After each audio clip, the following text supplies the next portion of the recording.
Pernahkah Anda bertanya sebelum ruang dan waktu tercipta, apa yang pertama kali ada? Di balik hiruk-pikuk dunia material yang kita sentuh hari ini, terdapat satu titik cahaya yang menjadi benih dari seluruh keberadaan. Dalam tradisi esoteris, cahaya ini dikenal sebagai Nur Muhammad.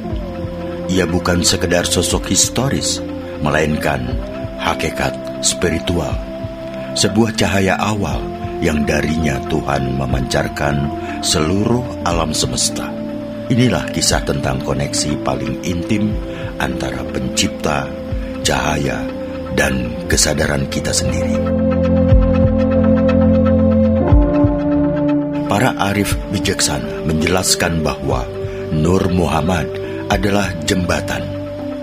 Jika Tuhan adalah matahari yang tidak terjangkau mata telanjang, maka Nur Muhammad adalah sinarnya yang sampai ke bumi, memungkinkan kita untuk melihat dan mengenalnya. Ia disebut sebagai Al-Hakikat Al-Muhammadiyah, sebuah kesadaran murni yang mendahului penciptaan Adam. Dari cahaya inilah partikel cinta ditiupkan ke dalam setiap atom. Artinya, di dalam setiap galaksi, setiap pohon, dan setiap helai nafas Anda terdapat jejak dari cahaya yang sama. Kita semua terhubung dalam satu jaringan kosmis yang suci. Lalu, mengapa kita sering merasa terpisah? Mengapa kita merasa sendirian? Disinilah peran kesadaran. Ego dan keterikatan duniawi seringkali menjadi tabir yang menutupi Nur Muhammad di dalam hati kita. Membuka tabir esoteris ini bukanlah perjalanan pergi keluar angkasa, melainkan perjalanan masuk ke dalam diri. Ketika seseorang mulai membersihkan hatinya dari kebencian dan keakuan, frekuensi kesadarannya mulai selaras dengan Nur Muhammad. Di titik inilah, seseorang tidak lagi melihat dunia sebagai benda mati, melainkan sebagai manifestasi dari cahaya ilahi.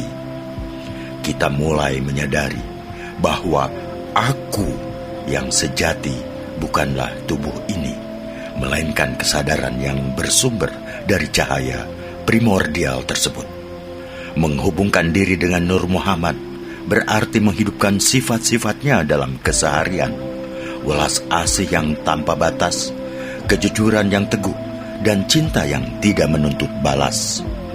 Kesadaran esoteris ini mengubah cara kita memandang sesama. Kita tidak lagi melihat perbedaan ras, agama, atau status sebagai pembatas, melainkan sebagai warna-warni yang berasal dari satu cahaya yang satu. Mencintai sesama adalah cara paling nyata untuk mencintai sumber cahaya tersebut. Nur Muhammad adalah kompas spiritual kita. Ia adalah pengingat bahwa kita berasal dari cahaya dan akan kembali kepada cahaya. Mari sejenak hening, rasakan getaran di kedalaman hati Anda. Di sana, tabir itu perlahan tersingkap, dan Anda akan menyadari bahwa Anda tidak pernah benar-benar terpisah darinya. Selamat pulang ke dalam diri.